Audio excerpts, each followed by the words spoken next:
আপনাকে সংশোধনের জন্য এখানে এসেছি, আপনাকে ভালো কথা বলার জন্য এখানে এসেছি।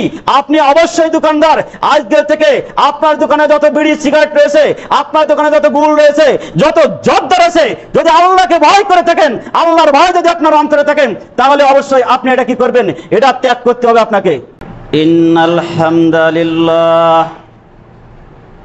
নাহমাদুহু ওয়া নাস্তাঈনুহু ওয়া নাস্তাগফিরুহ ওয়া নু'মিনু বিহি ওয়া নাতাওয়াক্কালু আলাইহি ওয়া নাউযু বিল্লাহি মিন শুরুরি আনফুসিনা ওয়া মিন সাইয়্যাতি আমালিনা মান ইয়াহদিহিল্লাহু ফালা মুযিল্লা লাহু ومن يضلله فلا هادي له ونشهد أن لا إله إلا الله وحده لا شريك له وأشهد أن محمدا عبده ورسوله أما بعد فإن خير الحديث كتاب الله وخير الهدي هدي محمد صلى الله عليه وسلم وشر الأمور محدثاتها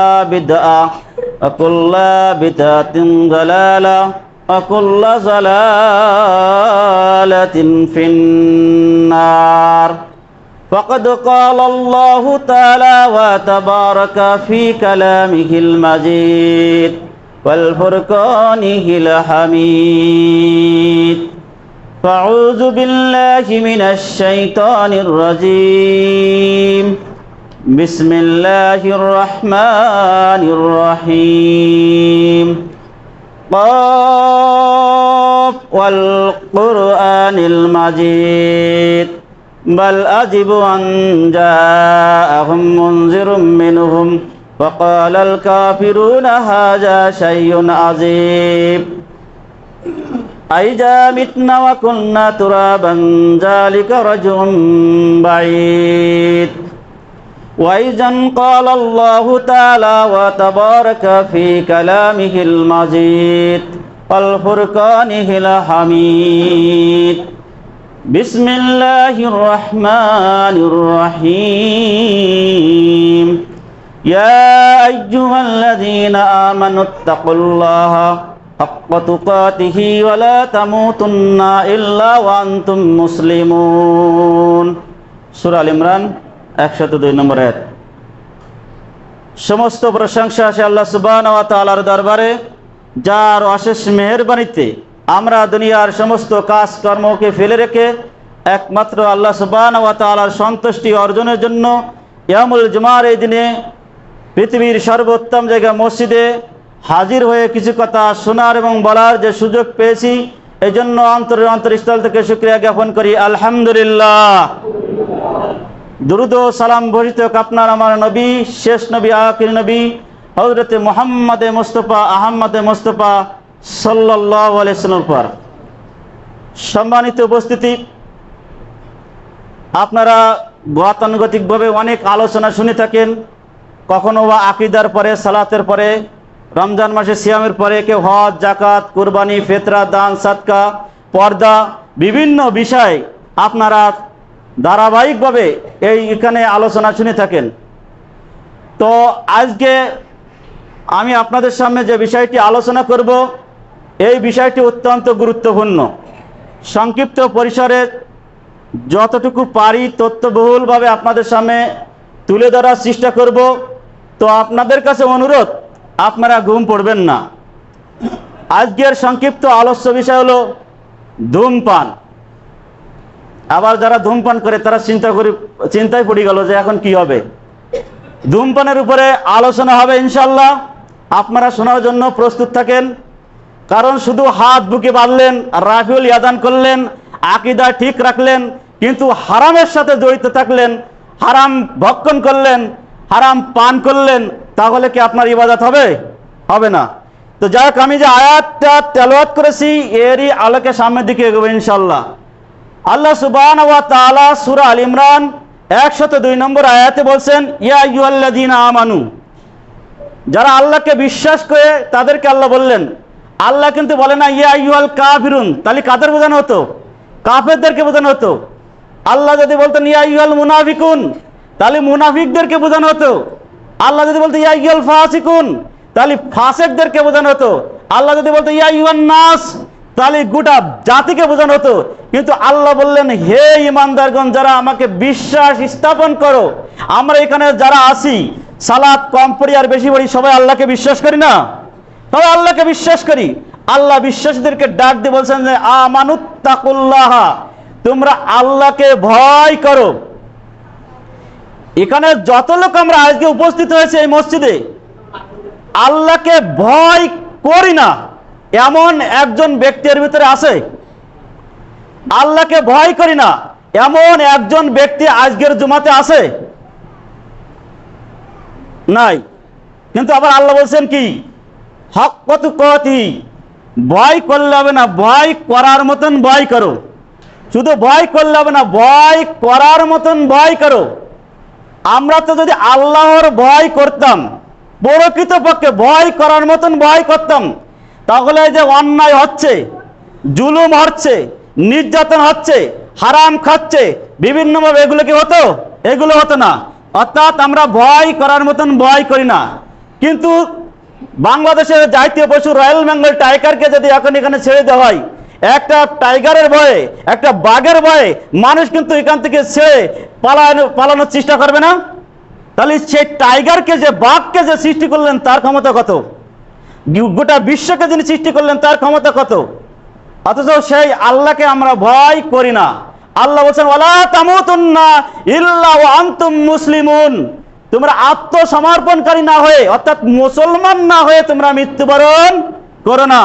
এটা কিন্তু রেড সিগন্যাল, লাল বাতি জ্বললে কিস বলেন, যখন খেলার ভিতরে কোন সময় লাল কার্ড দেয়, খুবই গুরুত্বপূর্ণ ইমার্জেন্সি, যখন আল্লাহ ঠিক এখানে সিগন্যাল দিয়ে দিলেন যে তোমরা মুসলমান না হয়ে মৃত্যুবরণ করো না।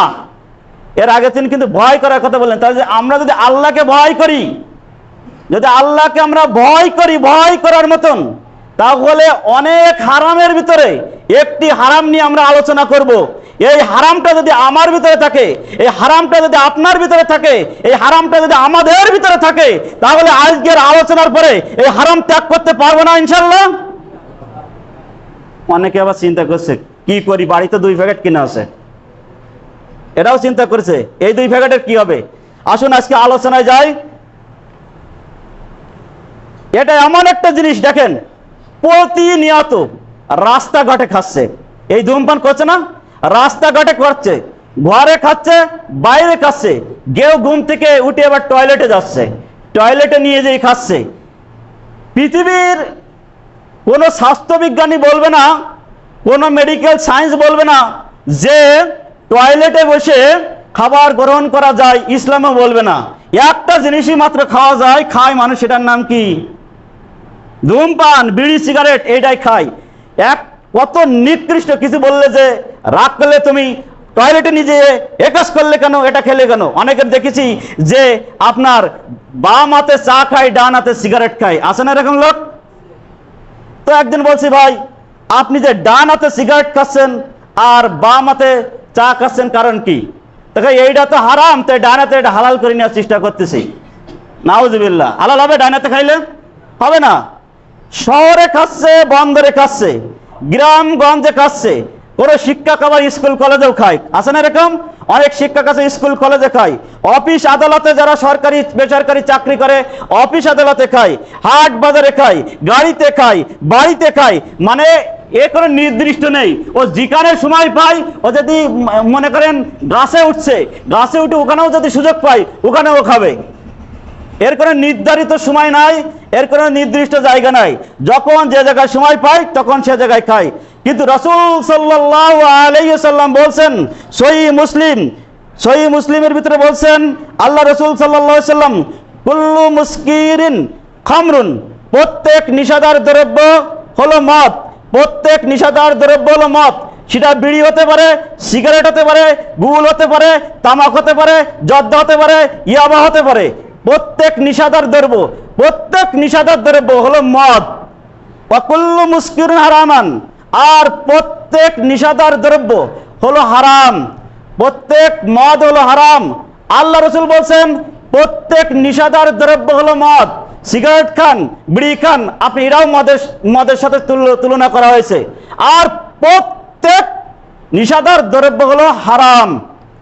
তাহলে এই হারাম আমরা যে ভক্ষণ করছি দিনের পরে দিন, এটা একবার আমরা অনুভব করছি না। এরপর আসুন রাসূল সাল্লাল্লাহু আলাইহি সাল্লাম আবু দাউদ 3681 নম্বর হাদিসে বলছেন কুল্লু মুসকিরিন হারামান ওমা আসকারু কাসিরুন ফাকালিলু হারামুন। আল্লাহ রাসূল বলছেন প্রত্যেক নিষেধার দ্রব্য হারাম, প্রত্যেক নিষেধার দ্রব্য হারাম, সেটা কম হোক আর বেশি হোক, সেটা কম হোক, এক টান দিলেও যা, দুই টান দিলেও তাই, একটা খাইলেও তাই। অনেকে মনে করে যে আমি দুই টান দিছি তো সমস্যা কি? না, এখানে আল্লাহ রসুল বলছেন প্রত্যেক নিষেধার দ্রব্য হারাম, সেটা বেশি হোক সেটা কম হোক, বেশি হোক কম হোক, এটা যদি আপনি পান করেন, ভক্ষণ করেন, খান, এগুলো সব হারাম। বেশিও খাওয়া যাবে না, কমও খাওয়া যাবে না। এটা হারাম, সেটা হারাম। এটা বেশিও খাওয়া যাবে না, এটা কমও খাওয়া যাবে না। ভাইরা যারা নেশা করেন খেয়াল করে শুনেন, আপনাদের জানি অনেক কথা বললেও আপনাদের পরিবর্তন হবে না। তবে আজকের খুতবা শুনে যদি একজন মানুষ এখানে তওবা করে যায়, আমি আজ থেকে আর বিড়ি, সিগারেট, গোল, তামাক, জর্দা খাবো না, তাহলে আজকের খুতবা আমার সার্থক হবে ইনশাআল্লাহ। একজন লোক যদি বলে যে আমি আজকে থেকে করব না, নেশা করা যাবে না। এরপরে শুনুন, রাসূল সাল্লাল্লাহু আলাইহি সাল্লাম 10 জন ব্যক্তিকে লানত করেছেন, 10 জন ব্যক্তিকে অভিশাপ করেছেন। আল্লাহ রসুল সাল্লাল্লাহু আলাইহি সাল্লাম আমাদের উপরে লানত করুক, আল্লাহ রসুল আমাদের উপরে অভিশাপ দিক, এটা কি আমরা চাই? আমরা কি চাই? চাই না। তাহলে আল্লাহ রসুল 10 জন ব্যক্তিকে অভিশাপ দিয়েছেন, 10 জন ব্যক্তিকে আল্লাহ রসুল লানত করেছেন। সেটা কারা? যে হলো এই নিষেধাজ্ঞ দ্রব্যের কারখানা খুলেছে, কারখানার মালিক, বিড়ি যে তৈরি কারখানা করেছে, সিগারেট তৈরি কারখানা করেছে, মদের কারখানা করেছে, ইয়াবার কারখানা করেছে, তামাকের কারখানা করেছে, যে ব্যক্তি এই হারামের কারখানা খুলে বসে রয়েছে, এই হারামের কারখানা খুলেছে, ওই ব্যক্তির উপরে আল্লাহ রাসূল লানত করেছেন। 2 নম্বর হলো মূল কারিগর, যারা এটা তৈরি করে, যিনি মালিক তিনি তো মালিক, তৈরি করার জন্য কিছু লোকের নিয়োগ দিতে হয় না? কারিগর বলে এদের। এই কারিগর যারা এই বিড়ি, সিগারেট, গুল, তামাক, জর্দা এইগুলো যারা তৈরি করবে, এর কারিগর যারা, এদের উপরে লানত। আপনি মনে করছেন যে আমি চাকরি করি সিগারেট কোম্পানিতে, আমি চাকরি করি বিড়ি কোম্পানিতে, আমি চাকরি করি হলো জর্দা কোম্পানিতে, আমি তো পরিশ্রমের টাকা নাই। আপনার পরিশ্রম হলেও আপনার সমস্ত টাকা কি হারাম? আল্লাহ রসুল বলছেন আপনার সমস্ত টাকা হারাম এবং আপনার উপরে লানত।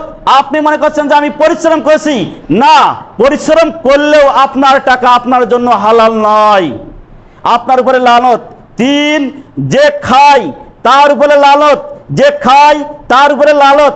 আমরা তো, আপনাদের গ্রামের মানুষ অনেক ভালো, আমাদের এলাকার লোক খায়, আপনাদের এলাকার লোক হয়তো খায় না, ঠিক আছে? আপনাদের এলাকার লোক অনেক ভালো,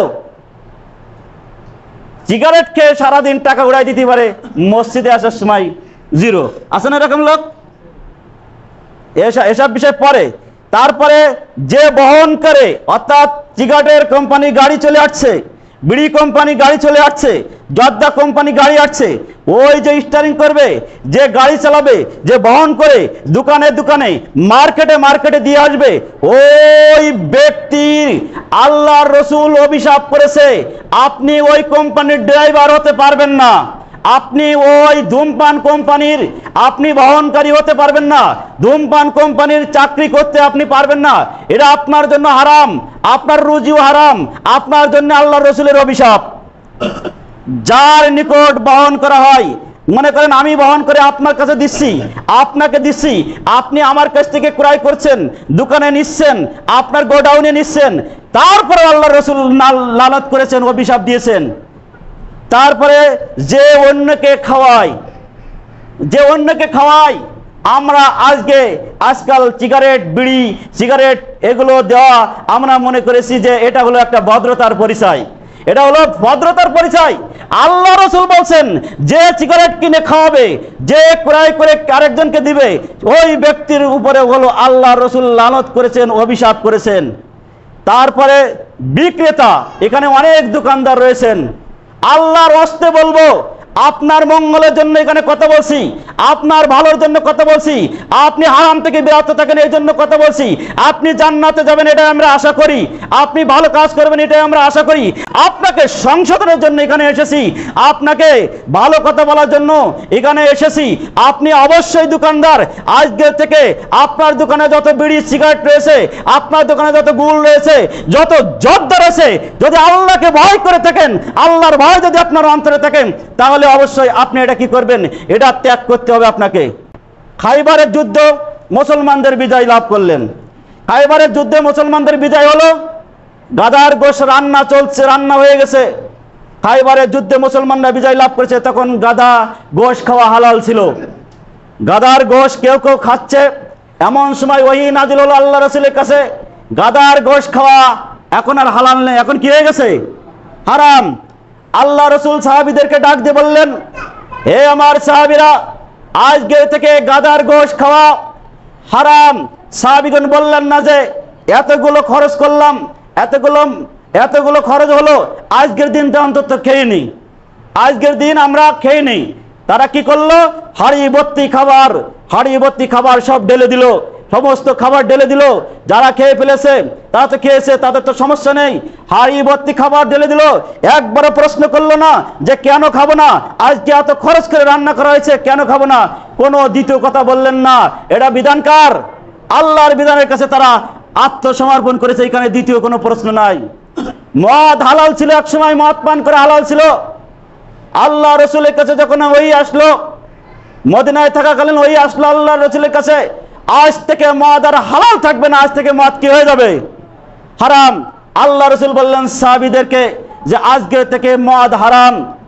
দোকানপাটে যত মদ ছিল মদিনায় রাস্তায় সব ফেলে দেওয়া হলো, যত মদ ছিল, কাছে যত মদ ছিল, দোকানপাটে যত মদ ছিল, সমস্ত মদ ফেলে দেওয়া হলো।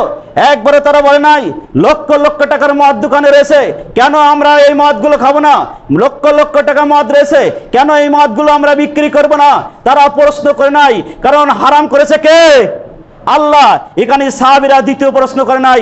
আপনি জানলেন যখন আজকে বিক্রি করে আপনার জন্য বিক্রি করা হারাম, এরপরেও যদি আপনি বিক্রি করেন তাহলে আপনি মুসলমান নাই, তাহলে আপনি হলেন জাতীয় বেঈমান, আল্লাহর সাথে বেঈমানি করলেন, আল্লাহর সাথে প্রতারণা করলেন, আল্লাহকে ধোঁকা দিলেন।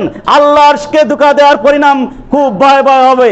অতএব দোকানদার ভাইদেরকে আমি আকুল আবেদন করব, আপনাদের কর্ণে করে পৌঁছে দিচ্ছি, আজকের থেকে বিড়ি সিগারেট গুল তামাক আপনার দোকানে রাখতে পারবেন না, এমন স্বীকৃতি বা দিতে হবে, তওবা করতে হবে, তাহলে আপনি মুক্তি পাবেন।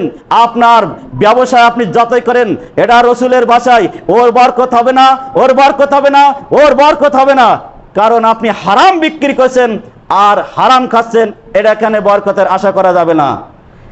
তারপরে যারা খরিদ করবে তাদের প্রতি আল্লাহ রাসূলের লানত, তাদের প্রতি আল্লাহ রাসূলের অভিশাপ, এইগুলো আপনারা অবশ্যই মনে রাখবেন। তিরমিজি 1295 নম্বর হাদিস, আবু দাউদ 3674 নম্বর হাদিসে এই কথাগুলো উল্লেখ রয়েছে। রাসূল সাল্লাল্লাহু আলাইহি সাল্লাম বললেন, ইবনে মাজাহ 3439 নম্বর হাদিস, ভাইরা ঘুম পড়বেন না। যখন খুতবার সময় যদি কারোর ঘুম আসে, এটা পরিহার করতে হবে। আপনি মনে করেন আপনাকে ধান খেতে কাজ করার জন্য নেছে, ওই যে কাশি বলে আমাদের এই এলাকায়, কাশি দিয়ে যদি আপনি ওই জায়গায়, আপনি কি ঘুম পারবেন নাকি? তাহলে ড্রাইভিং করছেন, আপনি কি ঘুম পারবেন? তাহলে এদিকে আপনি সচেতন, মসজিদে এসে ঘুম আসে কেন? তার মানে আপনার আল্লাহর ভয় নাই, তাকওয়া নাই, আপনার ভিতরে ইমানদারিত্ব নাই, তাই এখানে এসে আপনার ঘুম আসে। আল্লাহ রাসূল বলেন, লা ইয়াদখুলুল জান্নাতা মুদমিনুল খামরি, ওই ব্যক্তি জান্নাতে যাবে না যার ভিতরে হারাম প্রবেশ করেছে। ওই ব্যক্তি জান্নাতে যাবে না যার ভিতরে হারাম প্রবেশ করেছে। 5 ওয়াক্ত সালাতের মুসাল্লি ও বিড়ি সিগারেট খায়, আছেন এরকম লোক? 5 ওয়াক্ত সালাত আদায় করে আবার 5 বার সিগারেটও খায়, আছে কিনা? এরকম হয়। অনেকে রমজান মাসে আমরা দেখলাম সারির পরে আজান দেওয়া বাকি আছে, এই সুযোগ একটা খাইনি, এরকম লোক আছে। ওর সিয়াম হবে? ওর সিয়াম হবে না। তো শুনুন, আল্লাহ রসুল বলছেন যার ভিতরে হারাম প্রবেশ করবে, যে হারাম ভক্ষণ করবে, হারাম খাবে, হারাম উপার্জন করবে, হারাম বিক্রি করবে, হারাম জিনিস হলো লেনদেন করবে, আল্লাহ রসুল বলছেন ও জান্নাতে যাবে না, ও জান্নাতে যাবে না, ও ব্যক্তি জান্নাতে যাবে না। আমরা জান্নাতে যেতে চাই না এমন লোক কেউ আছে? তাহলে জান্নাতে যেতে হলে আপনাকে আজকে হারাম ত্যাগ করতে হবে, হারাম ত্যাগ করতে হবে। আজকের থেকে শপথ নিন, মুজগুনি এই মহল্লায় অন্তত বিড়ি সিগারেট গুল তামাক চলবে না, এটা উদ্যোগ নিন। আজকে যুব সমাজ তো আপনারাই ধ্বংস করছেন।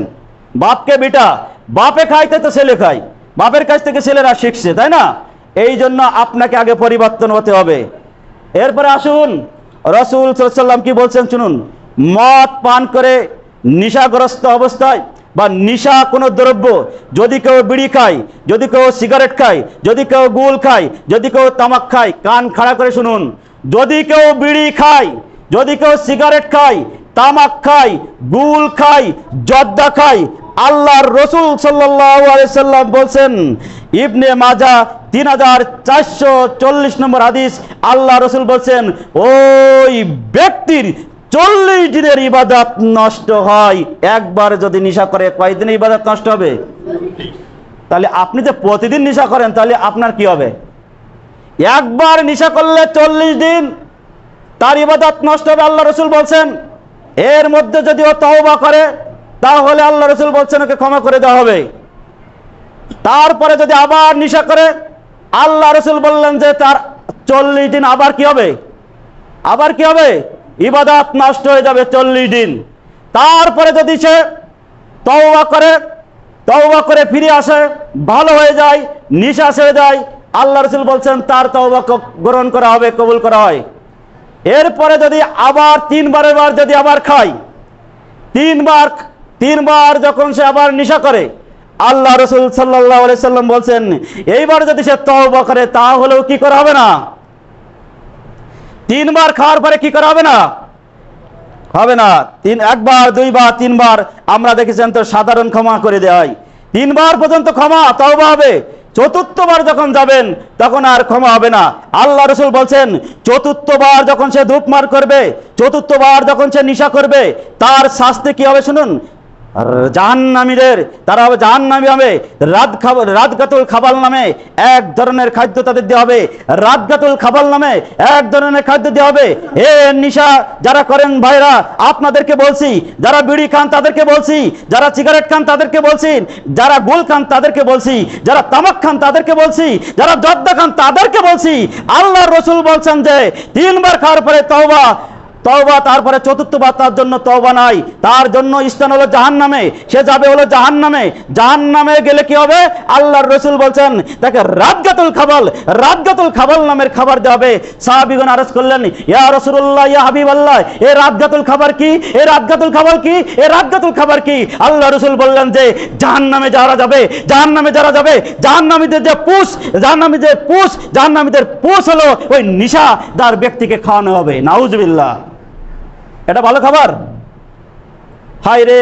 এরপরেও যদি নিশা না ছেড়ে দেন, তাহলে আপনি তো মানুষ না, আপনি হলো অমানুষ বলে আপনার পরিচয় হবে। আজকের খুতবার পরেও যদি আপনি নিশা না ত্যাগ করেন। এরপর আসুন, সম্মানিত উপস্থিতি, দেখেন বর্তমান আমাদের সমাজে আমাদের মা বোনেরা উপরে রয়েছে, আপনারা শুনতে পাচ্ছেন, শুনুন। আপনারা সব পারেন, কিন্তু আপনাদের স্বামীদেরকে নেশা ত্যাগ করাতে পারেন না। আপনারা আপনার স্বামীদেরকেও বোঝান যে জমি বন্ধক দিয়ে ফ্রিজ কিনে আনা লাগবে, সেটা আনছে না। স্ত্রীর কথা কিন্তু ফ্রিজ কিনে দিচ্ছে। জমি বন্ধক রেখে জমি বিক্রি করে মোটর সাইকেল কিনতে হবে, কিনে আনছে। জমি বিক্রি করে ঘর করে দিতে হবে, দিচ্ছে। গাছ বিক্রি করে স্বর্ণ বানায় তৈরি করে দিতে হবে। যদি আমার কথা না শোনো, আমি বাবার বাড়িতে চলে যাব। যদি আমার কথা না শোনো, আমি তোমার সংসার করব না। আর স্বামী চিন্তা করছে, আমার আদরের স্ত্রী যদি চলে যায়, আমি কাকে নিয়ে সংসার করব? আমার কি হবে? আমার টাকা পয়সা কি হবে? আমার গাড়ি বাড়ি কি হবে? আমার জায়গা জমি? তখন স্ত্রীর কথাই স্বর্ণ তৈরি করে করে, রঙিন টেলিভিশন আনে, ফ্রিজ কেনে, তারপর আছে টাচ মোবাইল কিনে দেয়। কিন্তু ওই স্ত্রীকে বলবো, ওই মা বোনদের বলবো, আপনি কি কখনো বলেছেন আজকে যদি নিশানা ত্যাগ করো তোমার সাথে সংসার করবো না, আজকে যদি বিড়ি সিগারেট খাওয়া বন্ধ না করো আমি বাপের বাড়িতে যাব? এইরকম কথা কয়জন বলেছে? বলেছে? এরকম কথা বলে নাই। আপনি দায়িত্বশীল, আপনাকে কিয়ামতের মাঠে আল্লাহ রসুল বলছেন প্রত্যেক নারীকে তার স্বামী সম্পর্কে জিজ্ঞাসা করা হবে, প্রত্যেক নারীকে তার সন্তান সম্পর্কে জিজ্ঞাসা করা হবে, তার স্বামীর সম্পর্কে তার কাছে জিজ্ঞাসা করা হবে, তার সন্তান সম্পর্কে তার কাছে জিজ্ঞাসা করা হবে। অতএব আপনাকে অবশ্যই অবশ্যই প্রশ্ন করা হবে, জিজ্ঞাসা করা হবে। এতে কোনো ভুল তথ্য নেই। আপনার স্বামীকে আজকে বাড়িতে বলুন, আজকে থেকে বাড়িতে বলুন যে আমি আজকে থেকে নিশানা ত্যাগ করলে আমি কিন্তু রান্না করতে পারবো না। আজকে যদি নিশানা ত্যাগ করা হয় তাহলে কিন্তু আপনি আপনার স্বামীর উপরে এই জায়গায় রাগ দেখাবেন, কিন্তু অন্য জায়গায় আপনি দেখি ঠিকই রাগ দেখান। একটা মহিলা যদি অন্তত আজকের এই মিশনে সাকসেস হয়, একটা মহিলা যদি আজকের এই মিশনে সাকসেস হয়, তাহলে ইনশাল্লাহ আল্লাহর কাছে তার প্রাপ্য পাবে। ইনশাল্লাহ পাবে না? অবশ্যই পাবে। এরপর আসুন, রাসূল সাল্লাল্লাহু আলাইহি সাল্লাম বলেন ইন্নাল্লাহা হারামাল খামরা ওয়া সামানাহা, নিশ্চয়ই আবু দাউদ 3485 নম্বর হাদিস, আল্লাহ রাসূল বলেন নিশ্চয়ই ইন্নাল্লাহ হারামাল খামরা ওয়া সামানান, নিশ্চয় সকল নিষেধাজ্ঞ দ্রব্য হারাম এবং তা বিক্রি করাও হারাম। খাওয়াও হারাম, বিক্রি করাও হারাম। ওয়া হারামাল মাইতাতু ওয়া সামানাহু, মৃত্যু জন্তু এগুলো খাওয়া কি? মৃত্যু জন্তু এগুলো খাওয়া কি? এগুলো হারাম। ওয়া সামানান, তা বিক্রি করে তার মূল্য নেওয়াও কি? হারাম। যা খাওয়া হারাম তা বিক্রি করাও হারাম, তা সামান্যতম মূল্য নেওয়া হলো হারাম। ওয়া হারামালিল খিনজিরা ওয়া সামানাল, যেমন শুকর কি আমাদের জন্য কি? হারাম। শুকর হারাম, শুকর হারাম, তার শুকর যদি কেউ বিক্রি করে সামান্য অর্থ নেয় সেটাও কি হবে? সেটাও হলো হারাম। অর্থাৎ যা খাওয়া হারাম, যা পান করা হারাম, তা বিক্রি করাও হারাম, বহন করাও হারাম। আমি তো আগেই বলেছি এগুলো হারাম, এগুলো থেকে আপনারা বিরত থাকবেন। রাসূল সাল্লাল্লাহু আলাইহি সাল্লাম কিয়ামতের কিছু আলামত বলেছেন। রাসূল সাল্লাল্লাহু আলাইহি সাল্লাম বলেছেন কিয়ামত সংঘটিত হওয়ার আগে কিছু আলামত আছে। মূর্খতা বিস্তার লাভ করবে, মসজিদ মাদ্রাসার কমিটিতে আসবে অশিক্ষিত, অদক্ষ অকর্ম লোকেরা। কি আছে না নাই? প্রাইমারিতে যারা চাকরি করে সব অনার্স মাস্টার্স, মহিলাদের সর্বনিম্ন মনে হয় ইন্টার, সেখানে একজন সভাপতি হচ্ছে কি? কোনো পাস লাগে না সেখানে, সে যা তার মুখে আসছে ভাষা ব্যবহার করছে। মূর্খতার পরিচয়। ও যদি শিক্ষিত মানুষ থাকতো তাহলে তার ব্যবহার ভালো হতো। আজকের সমাজ সব জায়গায় এমন অবস্থা হয়ে গেছে না? মাইট ইজ রাইট, জর্জার মুল্লুকতার, অতীতের কথা বলবো না, এখানে যেহেতু অনেক সমস্যা এলাকায় আমি ওটা বলবো না। ইশারায়, জ্ঞানী লোকেদের জন্য ইশারায় যথেষ্ট। শুনে রাখুন, মনে করবেন মৃত্যু সবার আসবে, এই কথাটাই মনে রেখে যা শুরু আছে তার কি আছে? শেষ আছে। এটাই চিন্তা করে পথ চলার চেষ্টা করবেন ইনশাল্লাহ। আজকে আমি যে অবস্থায় আছি কালকে নাও থাকতে পারি, এটা হলো কিয়ামতের আলামত। 2, জ্ঞান কমে যাবে। এখন আপনি বলতে পারেন জ্ঞান কমে যাবে, আগের থেকে শিক্ষার হার বেড়েছে, আগের থেকে চুরি বেড়ে নাই, ডাকাত বাড়ে নাই, অন্যের পরে জুলুম বাড়ে নাই, অন্যের মাল সম্পদ ভক্ষণ করা বাড়ে নাই, আগের থেকে জিনা বাড়ে নাই, আগের থেকে সুদ বাড়ে নাই, ঘুষ বাড়ে নাই, নেশা বাড়ে নাই, সব কিছু বেড়েছে। এই শিক্ষা নয়, এটা হলো ইসলামী শিক্ষা না, এটা শিক্ষিত বলে নাই। এই জন্য আল্লাহ রাসূল বলছেন মূর্খতা বেড়ে যাবে। আমরা দেখছি যে ঘরে ঘরে শিক্ষিত আছে, আর আল্লাহ রাসূল বলছেন মূর্খতা বেড়ে যাবে। অর্থাৎ এটা কোনো শিক্ষা নয়, এটা হলো জাহিলিয়াত, এটা হলো অজ্ঞ। যার কোরআনের ইলম নাই, হাদিসের ইলম নাই, এই ব্যক্তি হলো অজ্ঞ। 3, ব্যভিচার বেড়ে যাবে। বর্তমান যে মোবাইল, টাচ মোবাইল, এই মোবাইলে অনাচার ব্যভিচার হচ্ছে কিনা বলেন? বিশেষ করে যারা প্রবাসে থাকে তাদের স্ত্রীদেরকে আমি বলবো, আপনি কিন্তু আমানত হিসেবে আপনাকে রেখে বিদেশ পাড়ি দিয়েছে, আমানতকে খিয়ানত করবেন না। কষ্টের প্রবাসে জীবনের টাকা কত কষ্টের, যারা গিয়েছেন তারাই একমাত্র জানেন। না খেয়ে না পরে ভালোভাবে শুতে পারে না, ঘুমাতে পারে না, ভালোভাবে খাইতে পারে না, এই কষ্টের টাকা স্ত্রীর জন্য পাঠায়, সন্তানের জন্য পাঠায়, মা বাবার জন্য পাঠায়, আর সেই টাকা নিয়ে আপনি ফুর্তি করেন আর মোবাইলে গেম খেলেন, আর সেই টাকা নিয়ে আপনি পর পুরুষের সাথে আপনি উঠা বসা করেন। এটা থেকে সতর্ক থাকার জন্য আপনাকে বিনীতভাবে অনুরোধ করছি। তারপরে আসুন, মদ পান করা হবে, এটা হলো কিয়ামতের আলামত। সংক্ষেপে বলছি, পুরুষ কমে যাবে, মহিলা বেড়ে যাবে। আল্লাহ রাসূল বলছে, আমি বলি নাই, পুরুষ কমে যাবে, মহিলা বেড়ে যাবে। পুরুষ কমে যাবে, মহিলা বেড়ে যাবে। কেমন? আল্লাহ রাসূল উদাহরণ দিয়েছে, এমন কি 50 জন মহিলার জন্য একজন পুরুষ থাকবে। মহিলাদের সংখ্যা বাড়তে বাড়তে বাড়তে বাড়তে এমন সংখ্যায় চলে যাবে যে 50 জন নারীর জন্য একজন পুরুষ থাকবে। তাহলে নারীর সংখ্যা কয়জন? 50, আর পুরুষের সংখ্যা একজন। সহিহ বুখারী 5577 নম্বর হাদিস। আল্লাহ রাসূল বলছেন, এগুলো হলো কিয়ামতের আলামত। ধূমপান যারা করেন, শুনুন, ধূমপান হলো নিকৃষ্ট কাজ, নিকৃষ্ট বস্তু। আজকে দেখেন, বাংলাদেশে অনেকে আছে দামি দামি সিগারেট খায়, কেউ নেভি, কেউ শেখ, কেউ স্টার, কেউ ডার্বি, কেউ গোল্ডিপ, কেউ ব্যানসন, কেউ পাইলট, কেউ আবার হলিউড খায়, আবার কেউ কেউ বিদেশি সিগারেট, ব্যানসন, পাইলট, এগুলো কিন্তু বিদেশি ক্যাপিস্টান, ক্যামেল, তারপর আছে রিচমন্ড, তারপরে কেউ লাকি স্ট্রাইক, কেউ হলো ডানহিন, কেউ ডাইন স্টাইল, এইসব, কেউ সিস্টার ফিল্ড, এইগুলো, কেউ কেন, কেউ কুল, এগুলো সাধারণত বেশিরভাগে যুক্তরাষ্ট্র এবং যুক্তরাজ্যে এইগুলো সব তৈরি হয়েছে, এই যেগুলোর নাম বললাম। এছাড়া আপনার জারম ব্ল্যাক নামে একটা সিগারেট রয়েছে, যার অনেক টাকার দাম, যেটা ইন্দোনেশিয়া থেকে কারখানা। এক কথায় যুক্তরাজ্য, Indonesia, Japan, Bharat, England, Brazil, এমনকি আরব আমিরাত, এটা কি ইসলামী রাষ্ট্র না, এটা কি মুসলিম রাষ্ট্র না অমুসলিম রাষ্ট্র? এটা মুসলিম রাষ্ট্র আরব আমিরাত, সেখানেও এই কারখানা রয়েছে। জিম্বাবুয়ে, সুইজারল্যান্ড, বাংলাদেশ, আমাদের মুসলিম কান্ট্রি, এখানেও এইসব অবৈধ হারাম যেগুলো কারখানা আমাদের দেশেও এখনো রয়েছে, আছে না? এগুলো রয়েছে, আর এগুলো আমরা টাকা খরচ করি, আমরা এগুলো খাচ্ছি, এগুলো আমরা পান করছি। এগুলো পান করলে কি হবে? আপনার হলো সম্পদের অপচয় হবে, আপনার স্বাস্থ্যের ক্ষতি হবে। আপনার স্বাস্থ্য হলো সুখের মূল, স্বাস্থ্যের ক্ষতি হবে। আল্লাহ রাসূল বলেছেন, যদি কেউ কাঁচা পেঁয়াজ আর কাঁচা রসুন খায়, সেজন্য কোথায় না আসে? মসজিদে না আসে। আর আমরা সিগারেট আর বিড়ি ফেলাই দিয়ে কোথায় আসতেছি? মসজিদে আসছি। সিগারেট আর বিড়ি, এর থেকে কি কাঁচা পেঁয়াজ আর কাঁচা রসুন কি নিকৃষ্ট? না, ওটা তো হালাল খাবার, মুখে দুর্গন্ধ হবে, তো আল্লাহ রাসূল বললেন যে মসজিদে আসা যাবে না। আর আপনি বিড়ি খেয়ে, সিগারেট খেয়ে আল্লাহু আকবার বললেন, হয়ে গেল? অত সহজ না। ইসলামকে হয় লাড্ডু, আমি এই পিঠটা খেয়ে এই পিঠ খেলাম, এরকম নাকি? না, এখানে কিছু বিধিবিধান রয়েছে। ধূমপানের প্রভাবে সন্তানের উপর প্রভাব পড়ে। সন্তান কখনো বিকলাঙ্গ হতে পারে, প্রতিবন্ধী হতে পারে এই ধূমপানের কারণে। ধূমপান স্ট্রোক হয়, ধূমপানের স্বাস্থ্যের ক্ষতি হয়। নিজে আপেল বিক্রি করছে, খাচ্ছে হলো সিগারেট, আছে না এরকম লোক? দুধ বিক্রি করে সিগারেট কিনে খাওয়া বাংলাদেশে অনেক লোক আছে না? অনেকে রয়েছে। মেডিকেল সায়েন্স গবেষণা বলেছে যে ধূমপানের কারণে মূত্রথলির ক্ষতি হতে পারে, কিডনির ক্ষতি হতে পারে, এমনকি ধূমপানের কারণে ক্যান্সার হতেও পারে। আর এই ধূমপানের কারণে আপনার যে রুচি আছে, রুচি থাকবে না। মেডিকেল সায়েন্স বলছে শ্বাস প্রশ্বাসের কষ্ট, যারা দেখবেন অতিরিক্ত ধূমপান করে, তাদের কি রয়েছে?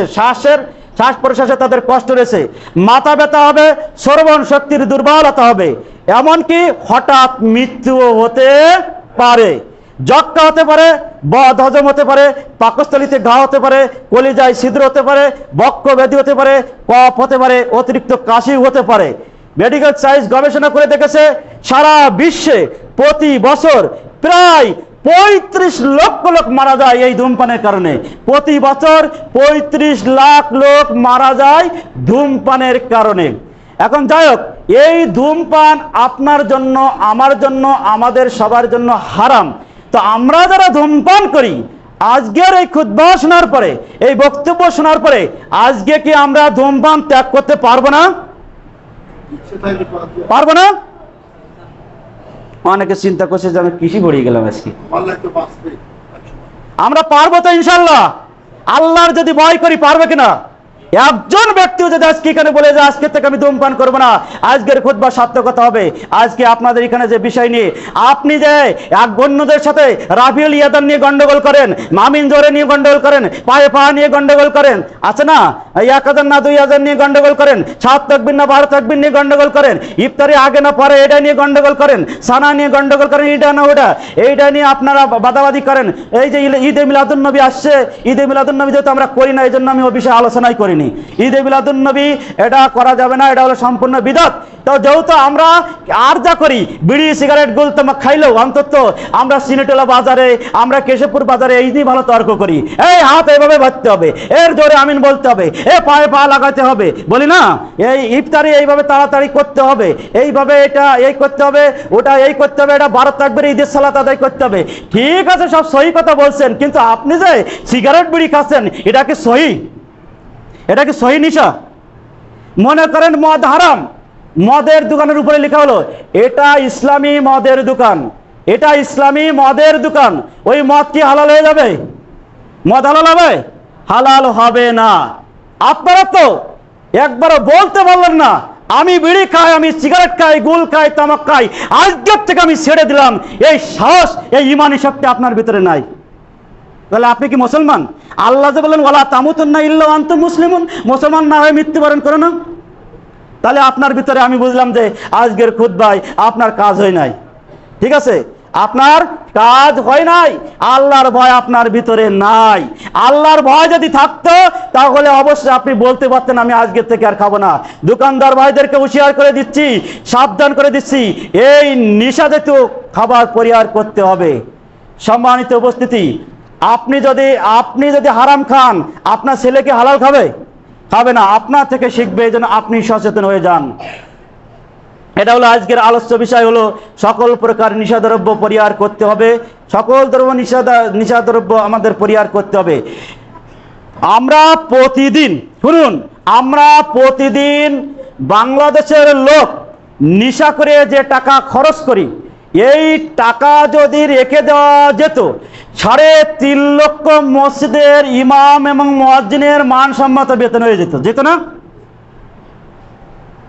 একদিনের যে সিগারেট কোটি কোটি, এক মাসের যে টাকা হয় সিগারেট বিক্রি করে, বা আমরা যারা সিগারেট বিড়ি খাই, মদ খাই, 3.5 লক্ষ মসজিদের ইমাম এবং মুয়াজ্জিনের সম্মানীয় বেতন দেবেন, বেশি দেবেন, তারপরেও এই টাকা শেষ হবে না। অথচ ইমামদের বেতন হয় না।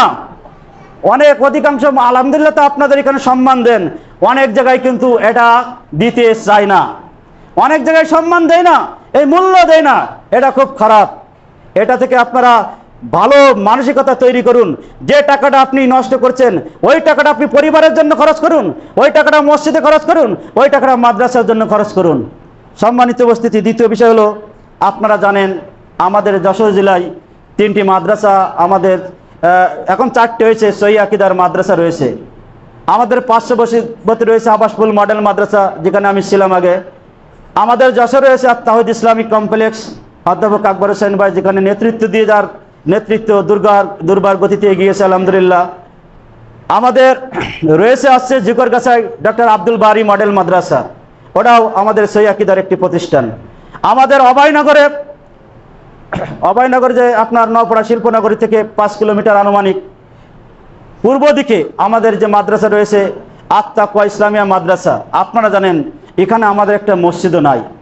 আমাদের এই যে আমার সহকারী শিক্ষক আসছে নামুল মোড়ল, এরা 3 জন ছাত্র দিয়ে, এই 3 জন শিক্ষক দিয়ে শুরু করেছিল। সেদিন আমি সেখানে যোগদান করি নাই। আমি যেদিন গিয়েছিলাম মনে হয় সম্ভবত 12 জন ছিল। আমি সেপ্টেম্বরে গিয়েছিলাম, ওনারা 1 জুলাই শুরু করেছিল।